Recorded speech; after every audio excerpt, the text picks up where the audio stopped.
चलिए आज trap trading को देखते हैं। ट्रैप ट्रेडिंग होती क्या है? जो भी आप ट्रेड प्लेस करो और वो ट्रेड जिस भी डायरेक्शन में करो, अगर उस डायरेक्शन में ना जाके आपका टारगेट ना हिट करके आपका एसएल को हिट कर देता है।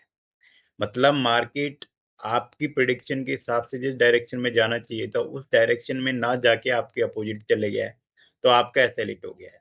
तो उसको बोला जाता है ट्रैप ट्रेडिंग। मार्केट ने आपको ट्रैप कर लिया है। अब मैं कुछ ट्रेड्स आपको यहाँ पे दिखा रहा हूँ।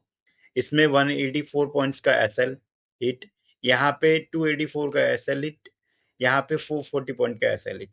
अब ये ट्रेड्स मैंने यहाँ पे प्लेस नहीं किए, बट ये ट्रेड्स कौन प्लेस करता है? रिटेलर्स प्लेस करते हैं। इसके पीछे का लॉजिक बताता हूँ। रिटेलर्स की क्या साइकोलॉजी होती है यहाँ पे, वो मैं आपको बताता हूँ। फिर आपको समझ आएगा कि मार्केट की क्या साइकोलॉजी होती है, रिटेलर्स की क्या साइकोलॉजी है।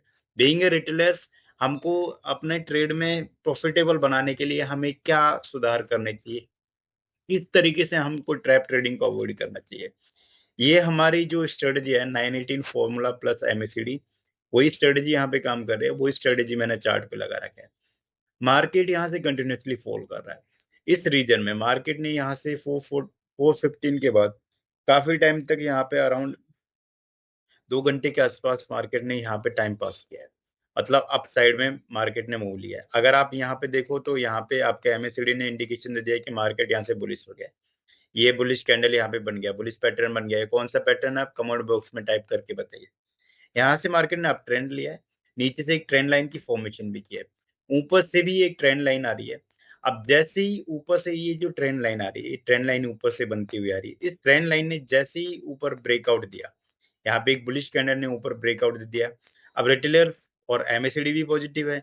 अब रिटेलर्स को लगेगा कि मार्केट ऊपर साइड में ब्रेक कर रहा है, ब्रेकआउट कर रहा है मार्केट यहाँ पे। तो जैसे ही ब्रेकआउट किया मार्केट ने, रिटेलर्स ने बनाई अपनी एंट्री यहाँ पे। अब रिटेलर्स के पास छोटी कैपिटल होती है, तो छोटी कैपिटल के साथ वो एसएल भी प्लेस करते हैं। तो नेक्स्ट कैंडल के जो कैंडल जिस पे एंट्री बनाते हैं उसी कैंडल के लो का प्लेस कर देते हैं। यहीं पे उन्होंने एसएल लगाया। अगले ही कैंडल में मार्केट ने उनका एसएल हिट कर दिया। जस्ट क्यों? बिकॉज ये जो आपकी ये बोला जाता है आपके पास ट्रैप ट्रेडिंग। अब इसके पीछे की साइकोलॉजी क्या है उस पर आऊँ। फिर नेक्स्ट यहाँ पे सेम वही चीज हुई। मार्केट फिर से ट्रेंड लाइन के डाउन आ गया और फिर से यहाँ पे अप गया। यहाँ से फिर से बुलिश कैंडल स्टिक पैटर्न बना के फिर से मार्केट यहाँ पे अप गया और यहाँ पे जाके फिर से जैसे ही ईएमए के ऊपर आया, यहाँ पे अगर रिटेलर्स ने एंट्री बनाई, ये बड़ी कैंडल देके व्हाइट मारोबोजी कैंडल टाइप की कैंडल देखी, यहाँ पे एंट्री बनाई, इसके लो का एसएल रखा। फिर से मार्केट ने तुरंत 2-3 कैंडल के बाद मार्केट ने फिर से रिटेलर्स का एसएल हिट कर दिया। और यहाँ पे अगर आप देखो तो सेम यहीं पे भी क्या हुआ, आपका एमएससीडी वीक हुआ। एमएससीडी वीक होने के बाद यहाँ पे आपने क्या, ये व्हाइट मारोवेजी कैंडल बनी, उस पे आपने बुलिश साइड में एंट्री ली, 1:3 का टारगेट रखा। सारे ट्रेड्स में 1:3 का टारगेट, 1:3 का टारगेट रखा। 2-3 कैंडल में ही आपका ऐसे लेट हुआ है। Reason is very simple. Market एक स्ट्रॉन्ग यहाँ से एक किस ट्रेंड में, बियरिश ट्रेंड में।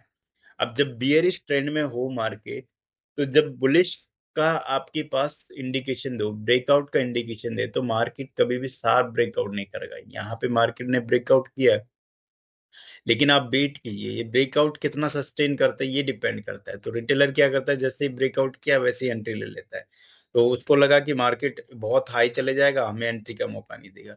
अगर मार्केट इतना स्ट्रॉन्ग बुलिश ट्रेंड में है मार्केट, तो यहाँ से ब्रेकआउट करने के लिए 2 कैंडल नहीं बनाता, एक ही कैंडल में मार्केट यहाँ पे ब्रेकआउट करता। अगर एक ही कैंडल में मार्केट ब्रेकआउट करता तब ये ब्रेकआउट स्ट्रॉन्ग ब्रेकआउट होता।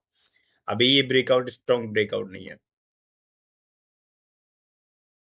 एक ही कैंडल में यहाँ से ब्रेक करता है, यहाँ पे 2 कैंडल में मार्केट ने ब्रेक किया है। एक कैंडल में ब्रेक करता तो ये स्ट्रॉन्ग ब्रेकआउट होता। अभी ये स्ट्रॉन्ग ब्रेकआउट नहीं है।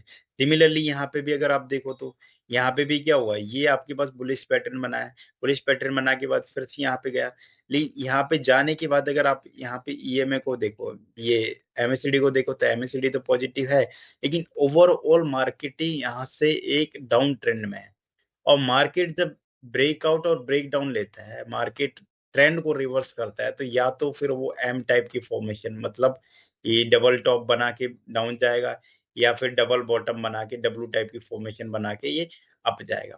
तो यहाँ पे जो आया है, यहाँ पे जो फॉर्मेशन एक टॉप यहाँ पे बना दिया और ये दूसरा टॉप हो गया इसका।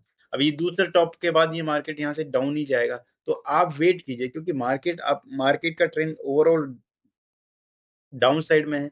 तो आप वेट कीजिए कि आपको अपॉर्चुनिटी, आपका ट्रेड डाउन साइड में हो। अप साइड में प्रॉफिटेबल ट्रेड होने के बहुत कम चांसेस होंगे, और वो प्रॉफिटेबल ट्रेड कब होगा, जब मार्केट एक स्ट्रॉन्ग बुलिश ट्रेंड में हो, बड़ी अच्छी बुलिश कैंडल बनाएगा, बड़ी अच्छी बुलिश, जैसे यहाँ पे मार्केट ने ये बुलिश कैंडल बनाई है, ये बुलिश कैंडल बनाई है, ये सारी वीक कैंडल्स है। बिकॉज अगर मार्केट को अगर ट्रेंड चेंज करना है तो एक स्ट्रॉन्ग बुलिश कैंडल बनानी है, बहुत ही स्ट्रॉन्ग, 200 300 400 500 पॉइंट की बुलिश कैंडल बनाएगा, तब उसके बाद सस्टेन करता है, तब मार्केट बुलिश होता है। और सिमिलरली अगर ऊपर से नीचे क्रॉस कर रहा है, स्ट्रॉन्ग कैंडल बना के वहां सस्टेन करता है, तब मार्केट बियरिश होता है। तो यहाँ से सस्टेन कर रहा है, ये जस्ट ट्रैप था। इसके बाद मार्केट नीचे आया, तो अगर आप डाउन साइड में ट्रेड लेते, यहाँ पे डाउन साइड में ट्रेड लेते, तो देखिए डाउन साइड में ट्रेड में आपका एसएल रीजन के ऊपर, आपने जहां पे एंट्री ली थी उसके ऊपर मार्केट कभी आया ही नहीं है। और 1:3 का टारगेट, 1200 पॉइंट्स का टारगेट इजीली आपको दे गया। उसके बाद भी मार्केट कितना फॉल किया है यहाँ पे 2500 पॉइंट मार्केट फॉल किया है यहाँ पे। 2500 पॉइंट देखिए कितना फॉल कर गया मार्केट यहाँ पे, जस्ट बिकॉज ऑफ ये जो ट्रैप जब होता है, ट्रैप के बाद मार्केट एकदम शार्प निकलता है। तो आप वेट कीजिए, ट्रैप को अवॉइड करने का वेट कीजिए। पेशेंस अगर आप रखोगे तो आप ट्रैप्स में नहीं फंसोगे। अब अगर आप यहाँ पे भी देखो, तो यहाँ पे मार्केट ओवरऑल, यहाँ पे मार्केट बुलिश है। अब बुलिश है तो यहाँ पे जाके क्या होएगा, आपके पास ये जैसे एक ट्रेंड लाइन की फॉर्मेशन है, यहाँ से मार्केट ने एक डिप लिया, इस जगह से मार्केट ने एक डिप लिया, डिप लेने के बाद यहाँ तक मार्केट आया। सिमिलरली यहाँ पे फिर से वो बियरिश कैंडल की पैटर्न की फॉर्मेशन हुई, तो रिटेलर्स को लगेगा कि यहाँ पे सिमिलरली फिर से आपके पास यहाँ पे मार्केट यहाँ से डाउन जाएगा, तो वो यहाँ पे अपनी एंट्री बनाएगा और यहाँ पे अपना एसएल रखेगा। यहाँ पे एसएल रखेगा, अगले ही टाइम में उसका एसएल हिट हो गया, जस्ट बिकॉज बिकॉज ये जो ट्रेंड लाइन है, ये जो ट्रेंड लाइन की फॉर्मेशन हुई है, ये trend line strong trend line नहीं है। मार्केट आपका अप ट्रेंड में है, अप साइड में मार्केट अप ट्रेंड में है। जब अप ट्रेंड में मार्केट है तो उसके अप साइड में जाने की ज्यादा चांसेस है लो साइड में जाने के बजाय। और यहाँ पे जो कैंडल्स की फॉर्मेशन हुई है, ये कैंडल्स की फॉर्मेशन हुई है, सारी वीक कैंडल्स है, स्ट्रॉन्ग कैंडल कोई भी नहीं है। जब स्ट्रॉन्ग कैंडल की फॉर्मेशन होगी, यहाँ पे अगर आप देखो तो ये कितनी स्ट्रॉन्ग कैंडल ने मार्केट को ऊपर से नीचे क्लोजिंग दी है। जब स्ट्रॉन्ग कैंडल की फॉर्मेशन होगी तभी मार्केट अपना ट्रेंड चेंज करेगा। सिमिलरली अगेन इस रीजन में अगर आप देखो तो यहाँ पे फिर से मार्केट ने ट्रैप किया है। ये एक trend line, market down side में था, ये एक ट्रेंड लाइन था, अब इसका ब्रेकआउट दिया है। अब यहाँ पे जैसे ब्रेकआउट दिया, हैमर भी बना, एमएसीडी भी आपका यहाँ पे पॉजिटिव हो गया है। रिटेलर्स ने ये देखा, यहाँ पे एंट्री बनाया, कैंडल लो का एसएल रखा, अगली कैंडल में उनका एसएल कट गया। अब जैसे ये ट्रैप ट्रेडिंग, जब जब रिटेलर्स ट्रैप होते हैं और मार्केट फिर से अपने ट्रेंड में ही आता है, यहाँ पे मार्केट का ट्रेंड था, मार्केट का ट्रेंड डाउनवर्ड था, रिटेलर्स को अपसाइड में ट्रैप किया, और अपसाइड में ट्रैप करके यहाँ पे एक ट्रेंड लाइन का सपोर्ट, जैसे ही ट्रेंड लाइन को ब्रेक डाउन करता है, तो यहाँ पे आपके पास अपॉर्चुनिटी बन जाती है मार्केट के ट्रेंड, मतलब डाउन ट्रेंड में ही एंट्री लेने।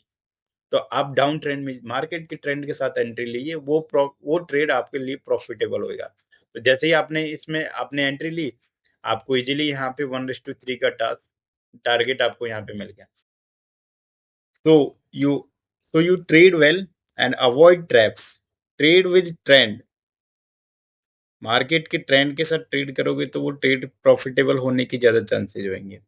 Avoid traps, trade with price action. Price action सीखने के लिए you can go in playlist where you can find full free course on candlesticks.